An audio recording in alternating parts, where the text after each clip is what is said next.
Muy buenas tardes, sean todos bienvenidos a este 14 curso de actualización en nutrición, alimentación y microbiota intestinal por un futuro saludable. Yakult Toluca y la Universidad Tecnológica de México, Campus Toluca, agradecemos que nos acompañen en esta edición. Contamos con la presencia de la maestra Lucía Teresa Moreno Salazar, gerente general de Yakult Toluca, quien compartirá un mensaje de bienvenida. Hola, buenas tardes a todos. ¿Qué tal? Mucho gusto de estar aquí en esta tarde, el día de hoy. En nombre de Yakult Toluca, queremos agradecer la participación de cada uno de ustedes que se ha dedicado el tiempo para esta loable y gran actividad que tenemos el día de hoy y mañana. Queremos agradecer a la Unitec, a todos sus colaboradores y en especial, pues, a mí me queda mucho que agradecer a nuestras compañeras de Yakult Toluca que han hecho todo esto posible en compañía de Unitec para que se haga realidad el día de hoy, participar en este 14º curso de actualización en nutrición. Entonces es un honor, es un agradecimiento también para todos nuestros colaboradores, a nuestros ponentes que están presentes el día de hoy y mañana. Y sobre todo a ustedes como participantes, les agradecemos mucho en nombre de la doctora Alexia Sato, que es la directora general de la empresa, siempre preocupados por apoyar estos eventos en donde, si bien las últimas investigaciones respaldan la importancia de la microbiota intestinal en nuestro sistema inmune, hoy es una oportunidad para que ustedes como profesionistas, como personal que les interesa el ámbito de las ciencias de la salud, sean un soporte muy importante para el bienestar de la población en este sentido. Deseamos con mucho cariño, con mucho gusto y sobre todo con mucho profesionalismo que estas ponencias que ustedes están a punto de ver enriquezcan su conocimiento y ayuden a mejorar su desempeño tanto en lo profesional como en lo personal. Estamos muy contentos de tenerlos aquí el día de hoy y sin más por el momento, pues les agradecemos y continuamos con el programa. Muchas gracias. Muchas gracias, maestra Lucía. Asimismo, a continuación agradecemos la presencia de la maestra Mónica Gutiérrez Garza, rectora institucional de la Universidad Tecnológica de México, Campus Toluca, quien tomará la palabra para dar por inaugurado el presente curso. ¿Qué tal, maestro Emanuel? ¿Qué tal, maestra Lucía Moreno? Por favor, también mande mis saludos a la doctora Leticia Sato y queridos alumnos, profesores y toda comunidad que hoy se encuentra reunida el día de hoy a través de este medio que, bueno, pues ya se ha convertido en nuestro aliado. La tecnología hace 2 años nos enseñó que podíamos estar cercanos. Y qué mejor oportunidad que sea también a partir de la educación, la capacitación. Me siento honrada después de 6 años que hemos estado colaborando con la empresa Yakult. Lucía, la verdad es que gracias por siempre considerar a nuestra institución dentro de esta noble labor que es la actualización. Sin duda, como profesionales de la salud, es nuestra labor en conjunto, instituciones educativas, la empresa, pues para los futuros alumnos que tomarán pues esas decisiones en cada uno de los sectores y que el día de mañana ojalá estén en una empresa como es Yakult, pues que aprovechen este curso. Jóvenes, serán 6 conferencias, ponencias de grandes personalidades dentro del sector. Aprovechenlas al máximo. La verdad es que tener esta oportunidad, además de todo lo que se les da como institución, es muy valioso. Hablar de todo lo que será la nutrición desde la primera etapa de un bebé hasta la etapa de un adulto mayor será fundamental, ¿no? Entonces, muchísimas gracias a todo el equipo, maestra Elizabeth, por hacer esto posible, a todo el equipo de salud, gracias por colaborar en equipo, y a la empresa Yakult, pues honrados de trabajar nuevamente con ustedes. En esta segunda ocasión virtual, pues haré informalmente esta inauguración, siendo justo las 4:10, vamos a dar por inaugurado el 14º curso de actualización de nutrición. A disfrutar y aprender muchísimo. Muchísimas gracias a todos. Muchísimas gracias, maestra Mónica. Yakult, siendo una empresa comprometida con la salud, no solo de México, sino del mundo, desde sus inicios en 1935, se ha dado la tarea de investigar acerca de los probióticos y la relación con el bienestar humano. La razón principal de este curso es brindar a todos los presentes herramientas para fomentar el continuo aprendizaje de los profesionales de la salud. Ante la situación actual que el mundo vive, se realiza de una manera distinta, utilizando herramientas virtuales que nos hacen llegar al día de hoy hasta sus hogares y centros de trabajo. Estos últimos años hemos enfrentado retos de salud pública importantes. Jamás imaginamos vivir las condiciones a las que se nos presentó la pandemia de la COVID-19. Sumar de manera pertinente al análisis y a las estrategias que permitan responder de mejor forma a esta emergencia sanitaria es un desafío.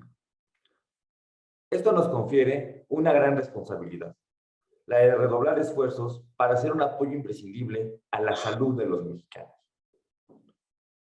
Para dar inicio a nuestras ponencias, les recordamos a los participantes que puedan escribir sus dudas en el chat y que al final de la participación del especialista, estas serán resueltas.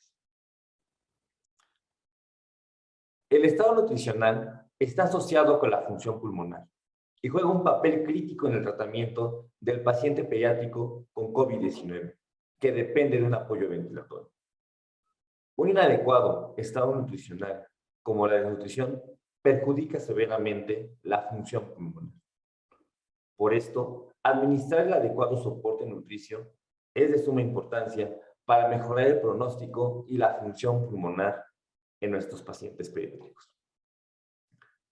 El día de hoy nos acompaña el maestro en nutrición clínica, David Martínez Pérez, maestro en nutrición clínica por la Universidad del Valle de México, actualmente cursando la especialidad en nutrición clínica pediátrica en el Hospital Infantil de México, Federico Gómez, del Instituto Nacional de Salud.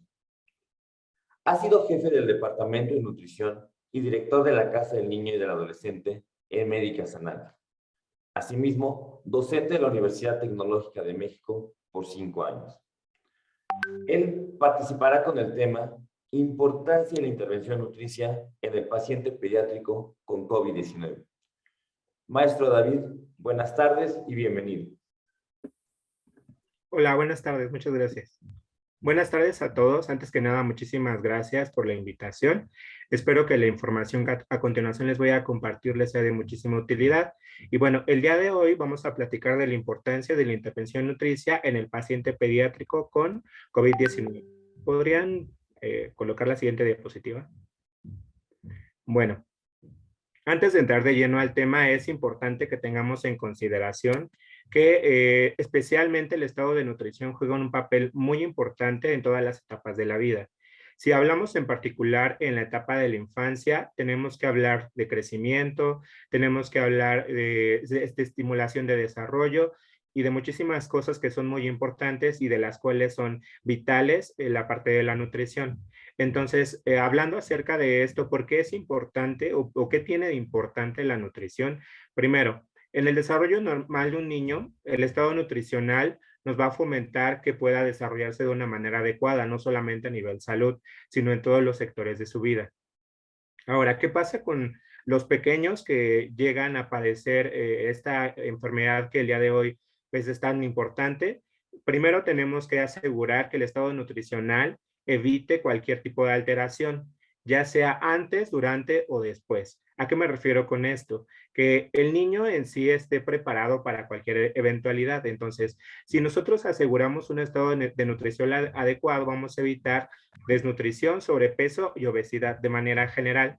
Podemos hablar acerca de muchas investigaciones, pero actualmente como tal no hay nada certero específicamente en los niños. Como sabemos, las investigaciones que se desarrollan ahora son en adultos la mayoría y al ser algo muy nuevo, cuesta algo de trabajo poder de alguna manera concluir algo certero. Pero lo que se ha visto es que el estado de nutrición juega un papel muy importante, sobre todo en aquellas personas que tienen desnutrición, sobrepeso y obesidad. Eso es de lo cual vamos a hablar el día de hoy. Otra parte es promover la alimentación correcta y evitar deficiencias. Si nosotros recordamos un poco, además del aporte energético, de hidratos de carbono, de lípidos y de proteínas, tenemos micronutrimentos. Estos son muy importantes ya que van a participar en muchas reacciones en nuestro cuerpo y especialmente en los niños, estas van a fomentar ciertas rutas metabólicas, en el proceso de enfermedades van a favorecer a la recuperación, entre otras cosas.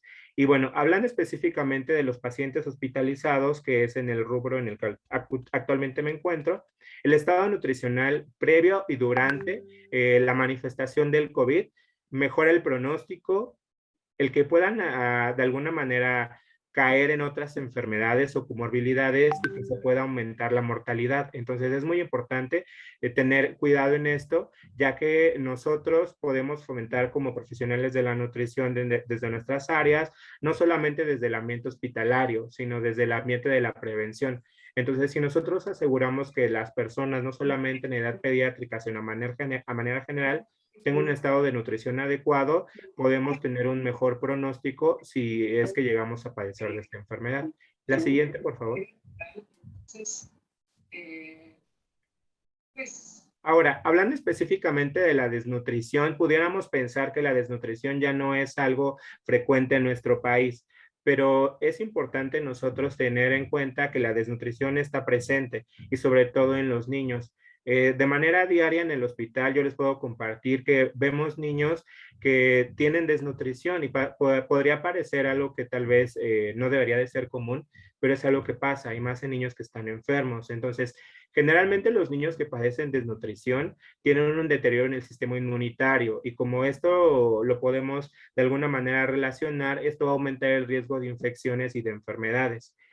Específicamente se va alterada la función muscular respiratoria relacionada con la parte de las proteínas y en consecuencia hay un mayor riesgo de mortalidad. Ahora, ¿qué pasa cuando juntamos enfermedad más malnutrición? Entonces aquí tenemos un problema importante ya que se ha visto que aumenta el tiempo significativamente en la parte hospitalaria, aumentan las complicaciones, los costos y además se va afectada la calidad de vida. Entonces esta parte es muy interesante ya que podemos no solamente prevenir en niños que a lo mejor tengan cierto riesgo, específicamente los enfermos, sino que en aquellos niños que padecen, por ejemplo, desnutrición o sobrepeso o obesidad. Entonces, cuando hay un importante riesgo de malnutrición, esta parte se junta y empieza a complicarse.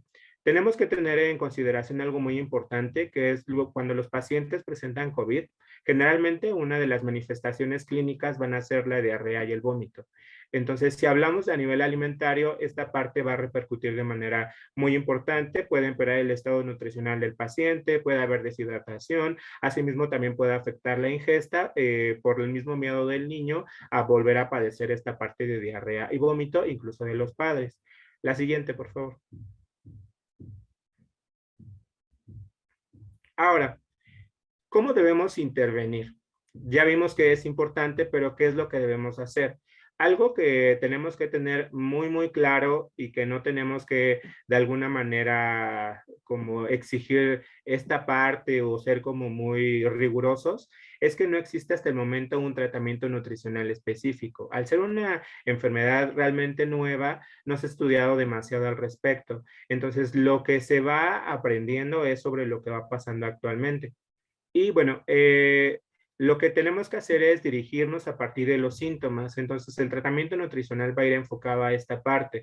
Es decir, el niño puede comer, no puede comer, come lo suficiente, come insuficiente, tiene diarrea, tiene vómito, tiene otro tipo de malestar. Entonces, esto se va acoplando a esta parte. Y en el último punto tenemos que tener en claro que organizaciones como la ASPEN, la ESPEN, la PELAMPE y la Declaración de Cartagena son las que actualmente se han de alguna manera pronunciado a través de los puntos que tenemos que abordar desde el aspecto nutricional con los niños, específicamente en hospitales. Y vamos a tener 3 puntos principales. La siguiente, por favor.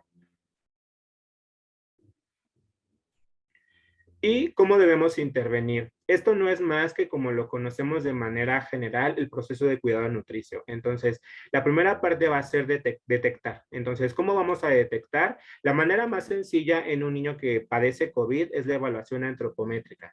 Pero aquí se complican muchas cosas, ya que, como todos sabemos, esta parte del riesgo a poder contraer esta enfermedad con tener un contacto con alguna persona, pues es elevado.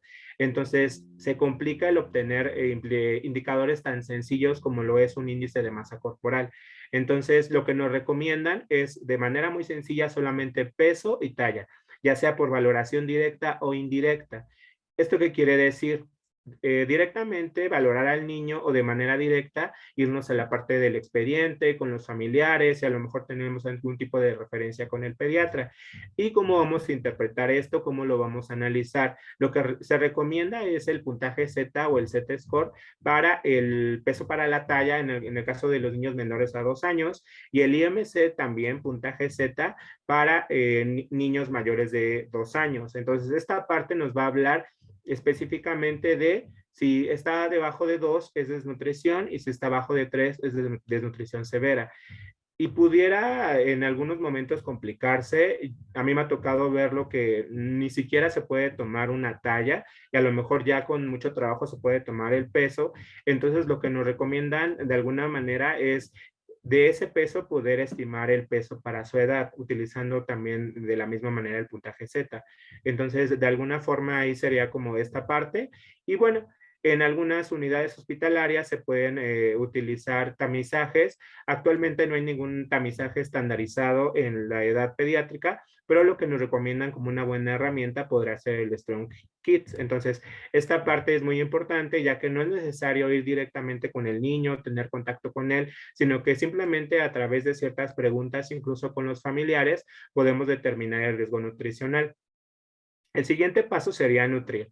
La parte del soporte nutricional la vamos a dividir en dos partes muy importantes. Primero tenemos la nutrición enteral. Entonces, la nutrición enteral, todos recordemos desde el aspecto de alimentación, tiene que ser la vía a preferir. Si ustedes recuerdan, desde este sentido, la nutrición enteral nos va a evitar muchísimas complicaciones, además de que intervenir de manera temprana con la nutrición va a mejorar muchísimo el pronóstico del paciente. Lo que se recomienda incluso puede ser hasta en las primeras 24 horas si el niño está estable. Entonces, ¿qué es lo que tenemos que hacer? Dependiendo cuáles son las condiciones del niño, generalmente los niños van a tener ventilación, entonces lo que se van a recomendar es de manera principal la sonda nasogástrica para inicio temprano y ya si la sonda nasogástrica no es posible o tenemos algún tipo de complicación o contraindicación, la transpilórica. Pero siempre aquí es muy importante tener en cuenta esta parte. El paciente pediátrico con COVID, no todos, pero lo que se ha visto es que generalmente tienen una evolución que es similar al paciente crítico. ¿Eso qué quiere decir? Que son pacientes que generalmente son muy complicados. Entonces, en el aspecto de la alimentación, nutrición, a veces nos da mucho miedo intervenir, pero lo que nos dice la literatura es que tenemos que intervenir de manera temprana. Si no se puede de una manera temprana la nutrición enteral como tal, podemos utilizar la nutrición enteral trófica. Entonces, podemos dar un pequeño aporte que lo que nos va a hacer principalmente es evitar complicaciones como la translocación bacteriana. Entonces, esta parte, pues, es muy primordial en la parte de la atención. Ahora, va a ser la nutrición enteral, pero podemos hacerlo por bolos o por infusión continua. Aquí va a depender específicamente del paciente, pero en general, para evitar cierto tipo de complicaciones, como que hayan intolerancias u otras cosas, vamos a preferir la infusión continua. ¿Eso qué quiere decir? Que vamos a estar administrando la alimentación, como la palabra lo dice, de una manera continua. Y también lo refiere la bibliografía, que esto también va a evitar que el personal tenga un contacto que sea constante con el paciente. Al tener esta parte de infusión continua, se puede dejar de una manera más larga. Y por último, es muy importante tener en cuenta la suplementación de vitaminas y minerales, de la cual vamos a hablar más adelante. Ahora, en el otro sentido, tenemos la nutrición parenteral, que tenemos que recordar que esta solamente va a estar, o la principal indicación será que esté contraindicada la nutrición enteral.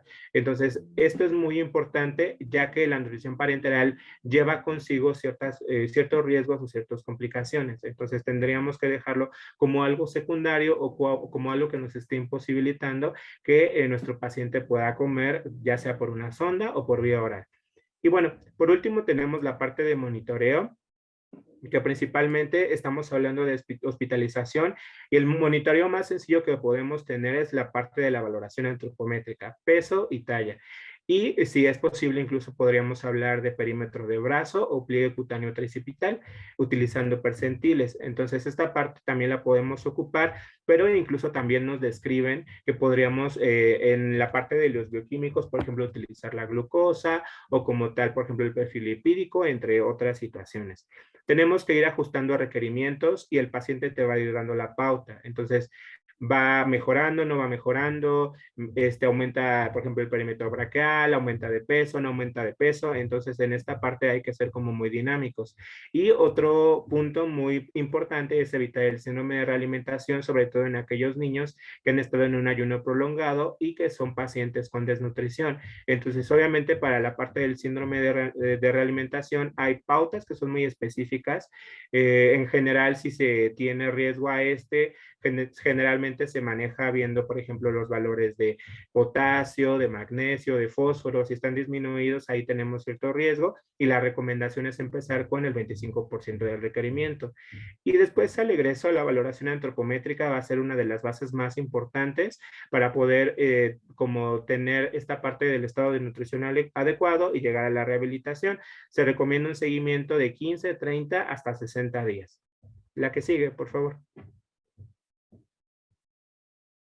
Ahora, entrando más de lleno en el tema, ¿qué tenemos que hacer desde el aspecto de tratamiento nutricional? Energía. Como yo bien les comentaba, no tenemos estudios que nos digan específicamente cómo podemos intervenir con el paciente pediátrico con COVID, pero la mayoría de los niños o muchos niños tienen esta situación de ser pacientes críticos, por lo cual deben de ser tratados como pacientes en cuidados intensivos. Entonces, al igual que en otras enfermedades o en otras condiciones, en pacientes críticos la calorimetría indirecta es el estándar de oro y es lo que tendríamos que procurar realizar. Sin embargo, esto es una parte difícil porque es costoso, y además se ha reportado que desde los pacientes con COVID, el hecho de que empiecen a desaturar o empiecen a tener alteraciones con el oxígeno podría haber alterado los resultados de la calorimetría. Entonces, ¿qué es lo que vamos a hacer? Lo que se sugiere es utilizar ecuaciones predictivas. Tenemos varias, pero la que más se recomienda es Schofield. ¿Por qué? Porque Schofield, hablando específicamente del gasto energético en reposo, se acerca al más o menos 10% en comparación con la calorimetría indirecta. ¿Esto qué quiere decir? Que llega a tener una exactitud, por ejemplo, más certera o es mejor que otras fórmulas como Harris-Benedict. Esto es en una parte, y ahora hablando específicamente ya como tal el gasto energético total, se puede acercar desde un 85 a 115%, lo cual nos daría una muy buena proximidad, por así decirlo, en cuanto a lo que requiere nuestro paciente. La siguiente.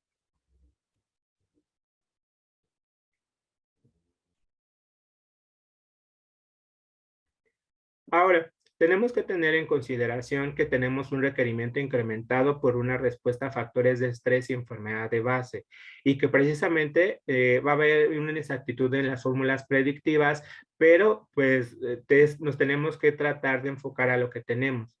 Entonces, otro punto muy interesante es que no nos sugieren la multiplicación de estas fórmulas por factores de estrés, ya que esto nos va a sobreestimar. Y bueno, como yo les comentaba, el mejor indicador va a ser siempre el paciente. Podemos utilizar la antropometría, las mediciones que ya les comentaba, y además podemos hacer un monitoreo semanal. La siguiente, por favor.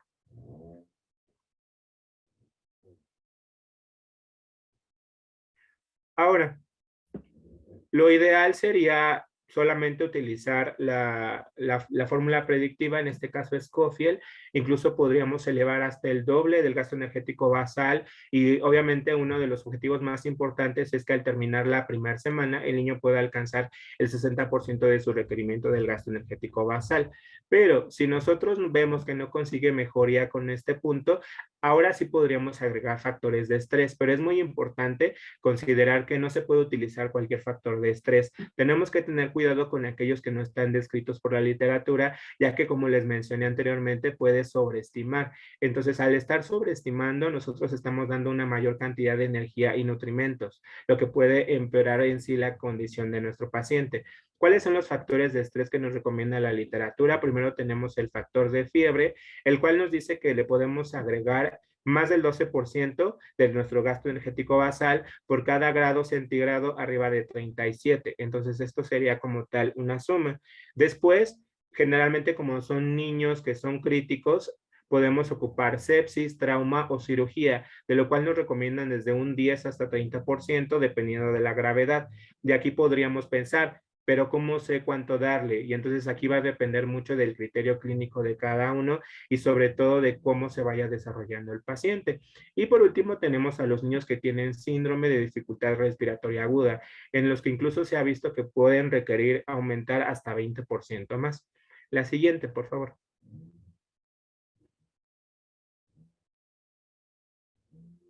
Ahora vamos a hablar de los macronutrientes. ¿Qué dice la literatura acerca de los hidratos de carbono? Primero, hablando, y nosotros a lo mejor estamos muy casados con los porcentajes, pero tenemos que personalizar. Entonces, específicamente en el niño que padece COVID, lo que se ha visto es que podemos utilizar del gasto energético total el 50% o menos. Y podríamos aquí entrar en debate y decir, pero es que a lo mejor la recomendación entra hasta 55, 60.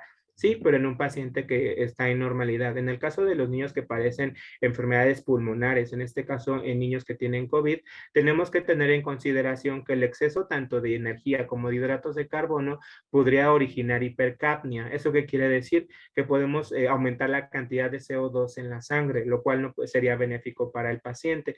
Y desde otro aspecto, también hablando de la parte de la energía, podríamos fomentar la lipogénesis. Entonces, en esto a lo mejor se podría complicar la manera en cómo podríamos aumentar la densidad calórica en los niños.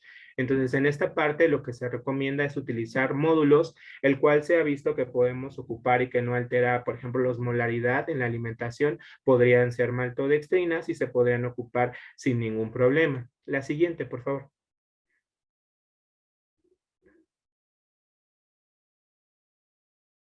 Ahora, hablando específicamente del aporte proteico, quien nos da como tal un aporte, por así decirlo, va a ser la Aspen.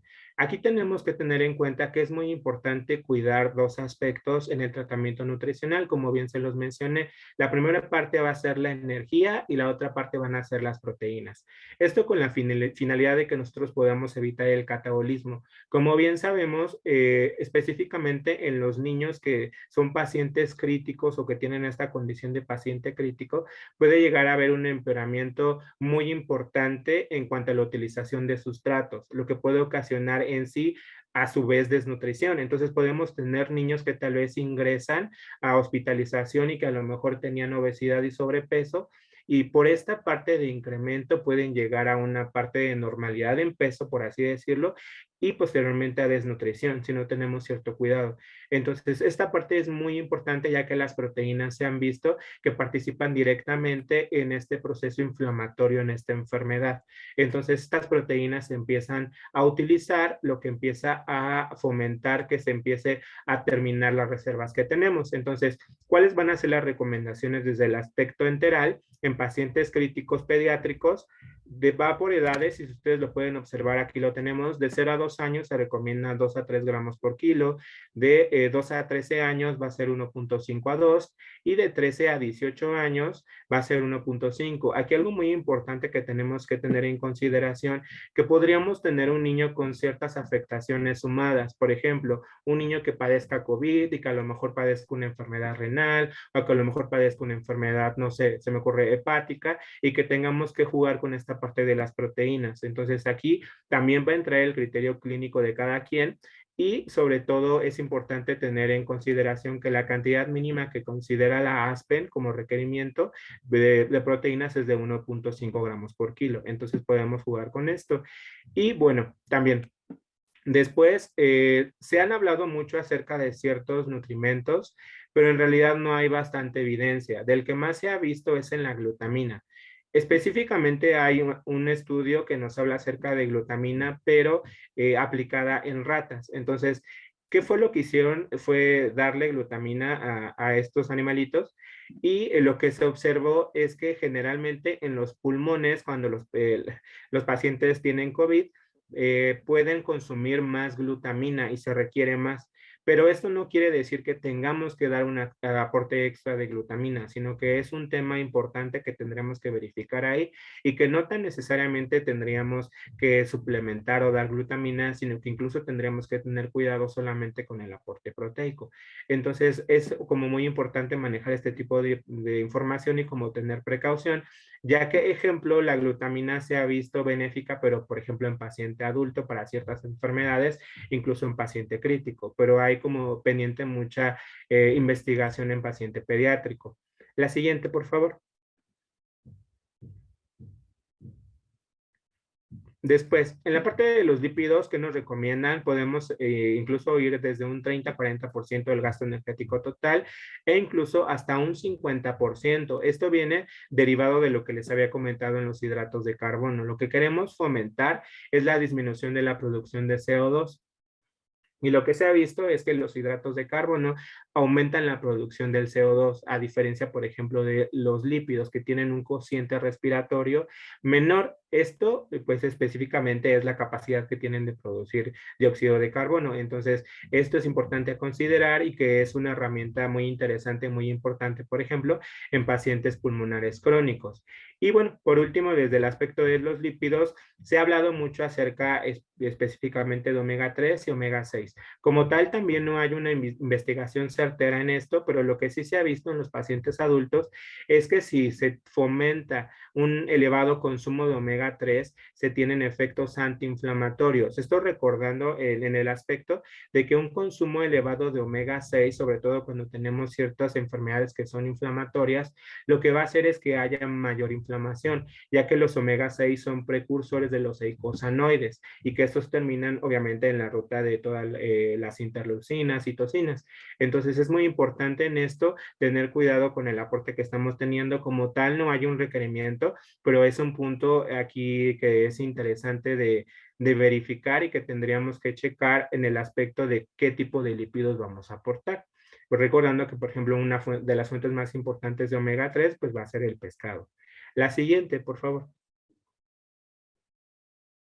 Y bueno, llegando a esta parte de las vitaminas y nutrimentos inorgánicos, también, como tal, no hay estudios que nos hablen cuánto, pero lo que sí se ha visto es que con los niños que tienen COVID, si ya presentan una deficiencia previa de estos nutrimentos, tienen un peor pronóstico. Esto debido a que nosotros pues, tendríamos que checar qué tipo de deficiencias o cómo las vamos a tener. Primero, la deficiencia podría venir por una ingestión inadecuada, que es común en los niños, pérdidas corporales excesivas, por ejemplo, en niños que aparte tienen otras enfermedades agregadas como intestinales, renales, entre otras, o por una mayor utilización en enfermedades, lo que yo aquí les comentaba, por una respuesta inflamatoria sistémica. Muchas de las vitaminas y minerales se ocupan en cuestiones de estrés oxidativo.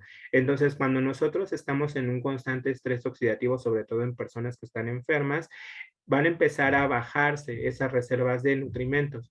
Entonces, eso es lo que se ha visto, que generalmente si no tenemos niveles adecuados, tenemos un peor pronóstico. ¿Cuál va a ser la recomendación? Como tal, no hay una recomendación ideal, pero lo que se ha visto es que tenemos que dar la ingesta diaria recomendada y esto va de acuerdo a las edades. Entonces, sería aquí importante ir revisando y de acuerdo a cada caso, cuánto necesita y de qué cada paciente.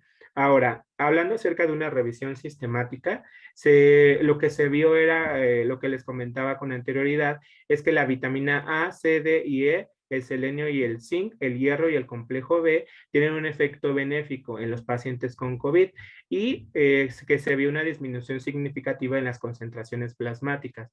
Esto que nos vendría a sugerir que como tal el COVID en sí, por todo el proceso que tiene inflamatorio, disminuiría la cantidad de estos nutrimentos en nuestro cuerpo. Entonces, no es como tal que tengamos que dar de más, sino que simplemente sería dar lo que necesita el niño. La siguiente, por favor. Hablando específicamente de cuáles, ejemplo, la vitamina A se ha asociado con deficiencia crónica, con disfunción tisular severa en los pulmones Y esta deficiencia tiene una mayor incidencia, otra vez, en el síndrome de dificultad de respiratoria aguda. Entonces, generalmente este síndrome es algo que acompaña a las personas que padecen COVID. Entonces, sería necesario verificar los niveles de vitamina A y poder dar una cantidad adecuada. Como sabemos, la vitamina C es un antioxidante muy importante. Y bueno, este está asociado con infecciones respiratorias de vías bajas cuando se encuentra deficiencia y también con el SDRA.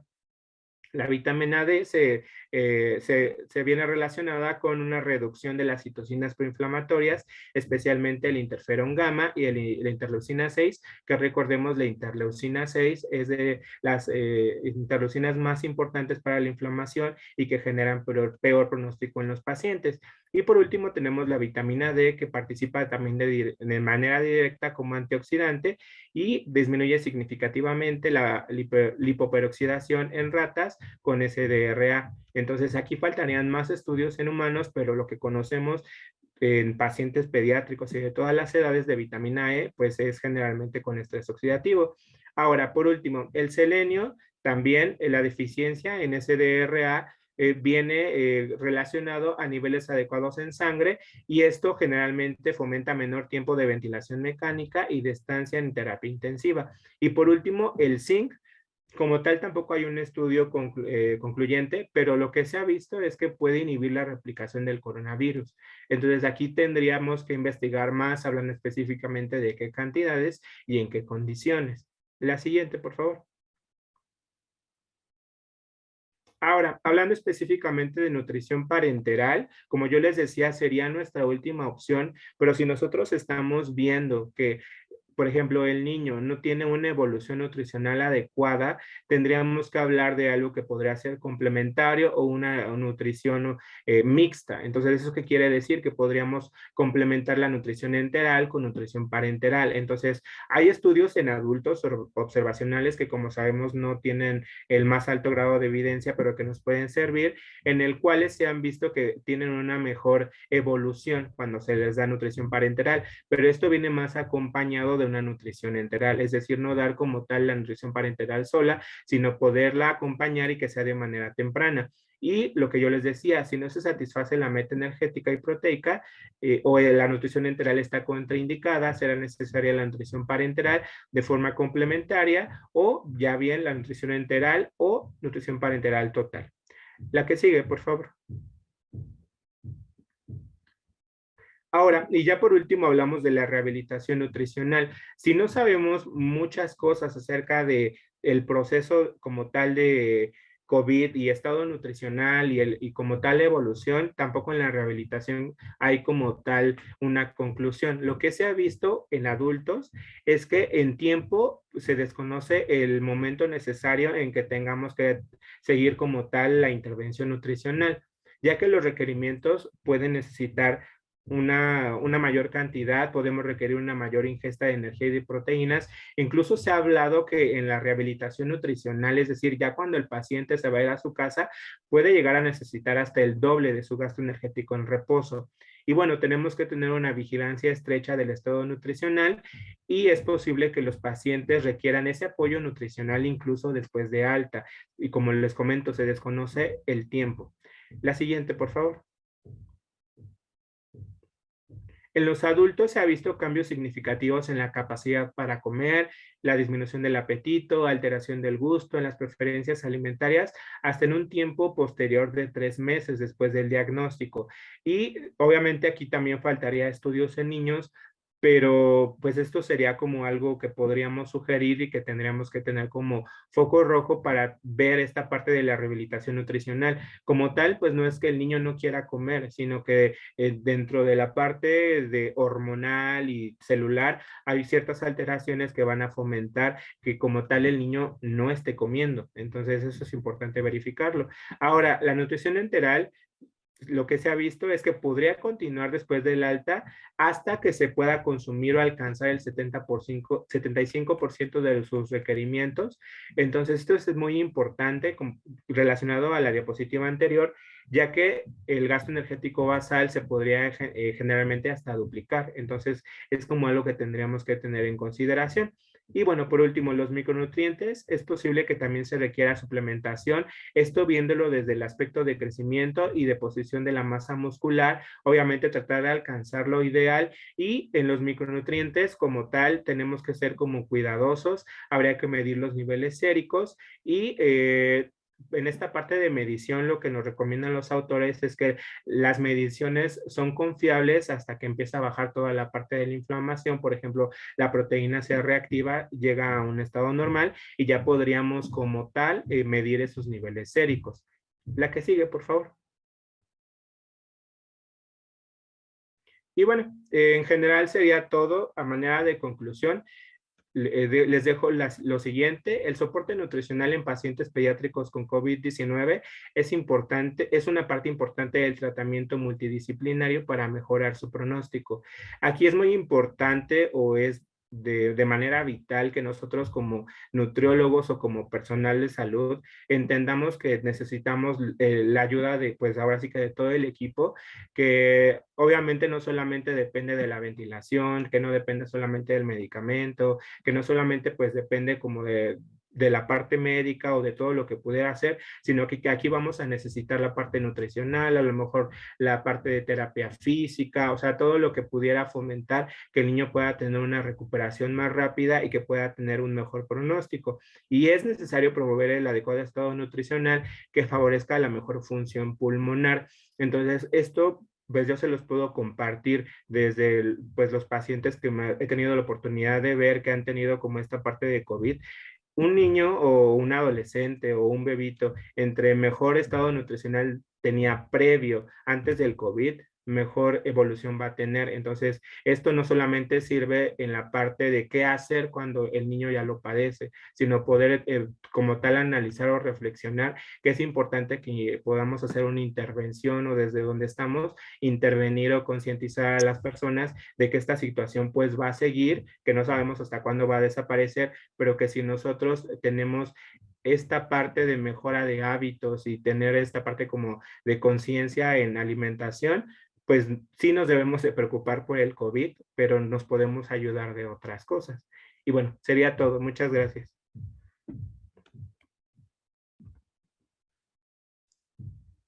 Muchas gracias, maestro David. Y invitamos a los participantes, si tuvieran alguna duda para el maestro, colocarla en el chat para poderla leer.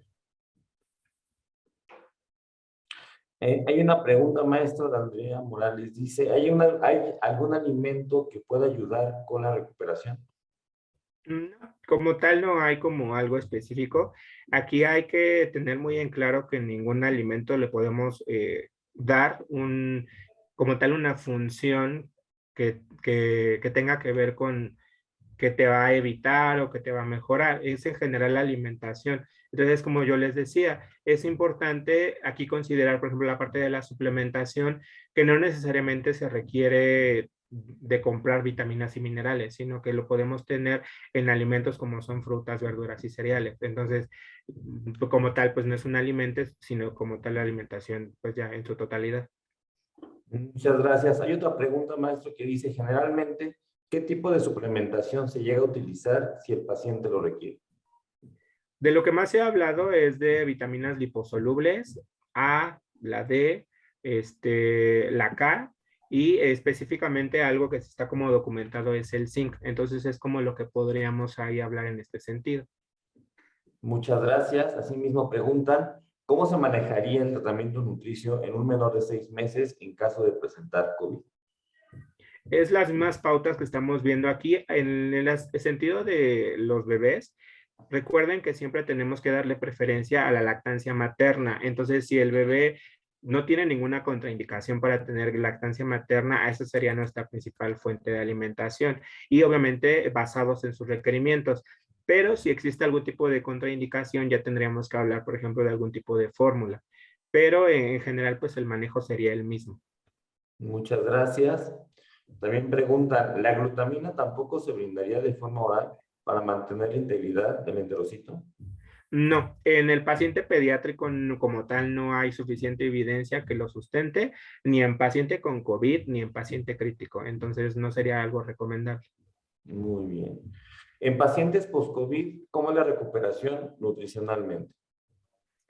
Como bien les comentaba, hablando ya de la rehabilitación, tenemos que fomentar que el niño pueda tener una alimentación ya normal. Tenemos que hablar o ver en este sentido si come y no se sofoca, si a lo mejor tiene alguna dificultad para deglutir. Entonces, hablando específicamente de eso, tendremos que tener cuidado. Ahora, en la parte de los requerimientos, como lo vimos, el gasto energético se puede incluso hasta duplicar.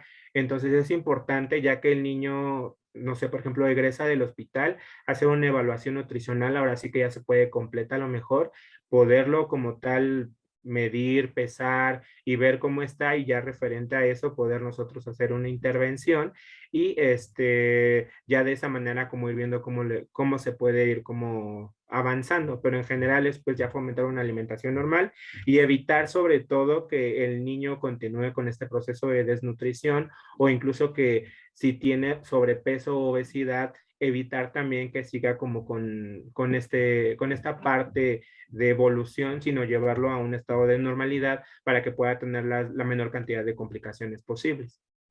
Muchas gracias. Preguntan también, ¿debemos de restringir la vitamina D para evitar algún tipo de inflamación en vías respiratorias?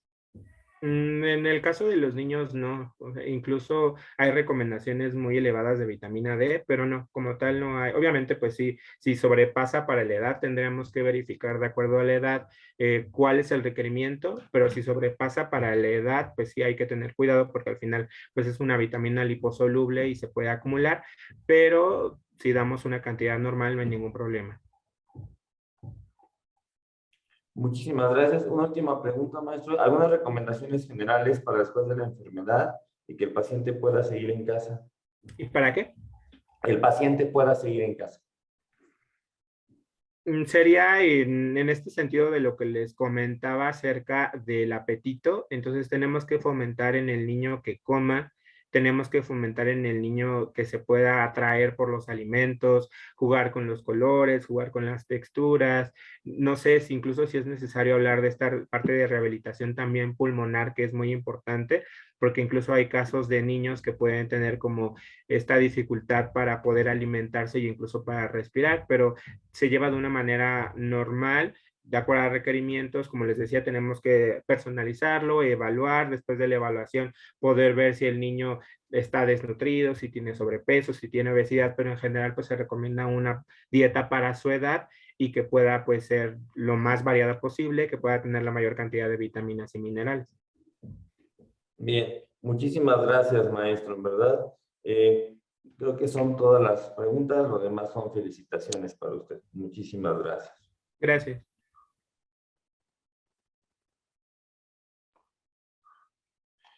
Bueno, maestro, permítame hacer la entrega de su constancia. Yacul y la Universidad Tecnológica de México otorgan el siguiente reconocimiento al maestro David Martínez Pérez por su valiosa participación en el 14º curso de actualización en nutrición, alimentación y microbiota intestinal para un futuro saludable, con su ponencia Importancia de la intervención nutricia en el paciente pediátrico con COVID-19, 17 de noviembre de 2021. Lo firman la doctora Leticia Sato Hirata, directora general, y la maestra Elizabeth Jiménez Reyes, directora académica de la licenciatura en nutrición de UNITEC, Campus Toluca. Muchísimas gracias, maestro, por su participación. No, a ustedes. Muchas gracias. Hola, ¿qué tal? Somos Nutrisec, una empresa dedicada a diseñar, producir y distribuir material didáctico de apoyo para brindar orientación nutricional, con la finalidad de ofrecer información para una mejor comprensión acerca de los beneficios que tiene una alimentación saludable en diversas patologías. La gama de los materiales que ofrece Nutrisec son los siguientes: rotafolios inteligentes de los siguientes temas: actividad física, hipertensión arterial, sobrepeso y obesidad, enfermedad renal, dislipidemias y diabetes. Todos estos contienen información acerca de la patología, epidemiología, factores de riesgo y recomendaciones nutricionales. Todos los materiales Nutrisec pueden ser ocupados como pizarrón. Puedes escribir con ellos y también borrar. Tenemos planner mensual, en donde puedes escribir todas las estrategias que vas a seguir día con día para tener una mejor alimentación. El plato inteligente, que nos muestra la cantidad y distribución de los grupos de alimentos que debe de seguir un paciente. Tacitas equivalentes, de varios grupos de alimentos como lo son verduras, leguminosas, lácteos, frutas y cereales, en donde puedes mostrarle a tu paciente qué cantidad de alimento debe de consumir a fin de juntar un equivalente. Les agradecemos la invitación y seguimos en contacto por medio de nuestras redes sociales, Facebook, Instagram, y recuerden, Nutrisec me nutre.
La salud es el resultado de los hábitos diarios y tu imagen como nutriólogo es el resultado de tu gran trabajo. Una imagen saludable y profesional dice mucho. ¿Sabías que el desarrollo de tu marca personal te permitirá posicionarte y agregar un valor diferenciador a tu trabajo? Hoy estás a un paso de contar con tu imagen profesional y generar más confianza y ventas. Adquiere nuestros paquetes exclusivos para nutriólogos y desarrolla tu marca con nosotros. Visita promo.3hdstudio.mx o escríbenos al 72 23 70 81 50. Crea tu marca saludable con 3HD Studio. Síguenos en nuestras redes sociales.